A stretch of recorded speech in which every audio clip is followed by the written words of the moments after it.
नमस्कार शेतकरी बांधवांनो, फक्त 2 फूट उंचीचा चायना झिंक या जातीचा बोकड कृषी प्रदर्शन पुरंदर येथे आढळला आहे. तर चला याच्याबद्दल अधिक माहिती जाणून घेऊ. माझं नाव राकेश कोळेकर. बोकडाचे नाव सुलतान. हे चायना झिंक जातीचा बोकड आहे. हा बोकड आणलाय आम्ही चायना आणि इंडियाच्या बॉर्डरवरून. याचे केस लांब आहेत. शिंगाची लांबी आहे 1 फूट 3 इंच. याची उंची आहे 2 फूट. याचं वजन आहे 25 किलो आणि हा दिसायला आकर्षण पांढरा शुभ्र आहे. त्याच्यावरून हे पुरंदर कृषी याच्यातल्या आकर्षण चायनीज बोकड असं झालेला आहे. मक्का, शेंगपेन, तुरीचा भुसा हे खातो. हे जी उंची आहे 2 फूट आणि आम्ही आलो सांगलीवरून आलेलो आहे. हे जे हाईट 2 फुटाच्या वर जात नाही, 2 फुटापर्यंत चालतात. शेंगाची आता वय आहे 6 वर्ष वय आहे त्याचे. बर. आणि हे जी आता उंची आता एवढीच. याचं वजन किती आहे तरी साधारण? 25 किलो आहे. आणि याची जी ह्या नर आहे ना, म्हणजे मादी असते जे म्हणजे शेळी असते. मादी एक्सपायर झाली.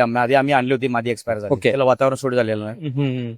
आणि मग मादी ते मादी असेल तर ती किती दूध वगैरे देते काय? हा, दुधाचं ते चांगलं आहे. त्याचं दुधाचं म्हणजे चांगलं आहे. त्याचं तिकडे त्याच्यात ही चायना मधून आणली तुम्ही? चायना मधून आणली. ओके. आणि अधिक माहिती जर पाहिजे असेल तर तुमचा नंबर सांगा. 82 63 84 80 76. ओके, धन्यवाद.